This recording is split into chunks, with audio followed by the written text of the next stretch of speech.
All right, here's something that'll come as no surprise to anyone.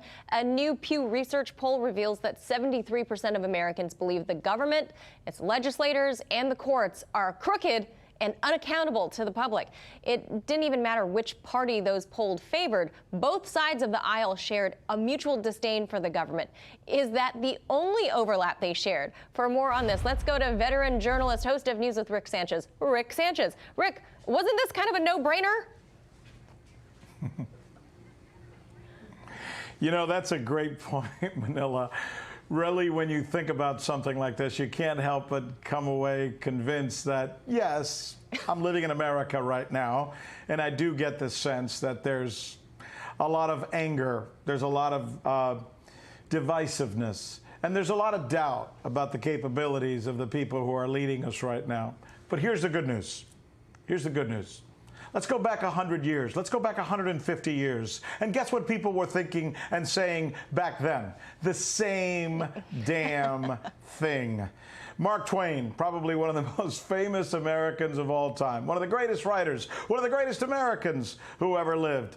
And when he made a comparison between politicians and diapers, he said they were exactly the same and had to constantly be changed for the same reason. By the way, Mark Twain also said something that was really interesting. He also said that the United States of America had the best government that money could buy. A quote, by the way, that has stood the test of times, and we use it to this day when we define the fact that most of our politicians are crooked. He also said that the only distinctive American criminal class existed not in a type of person, a nationality, or a race, or tall people, or short people. No. The only distinctively criminal class in America was Congress. This is Mark Twain.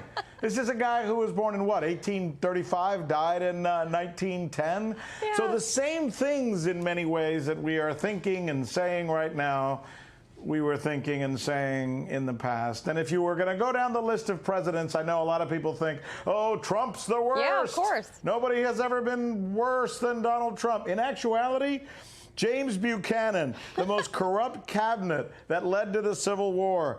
Andrew Jackson didn't believe in meritocracy. He would give positions to anybody he liked. Ulysses S. Grant. 100 officials were arrested during his administration. And Warren Harding, of course, the Teapot Dome scandal. Shall I say more? No, it just sounds like Pew was spinning their wheels, and maybe they should have done other research on other things that weren't so obvious. Duh, Pew, we all know this. Rick Sanchez, thank you for highlighting that for us. Yeah.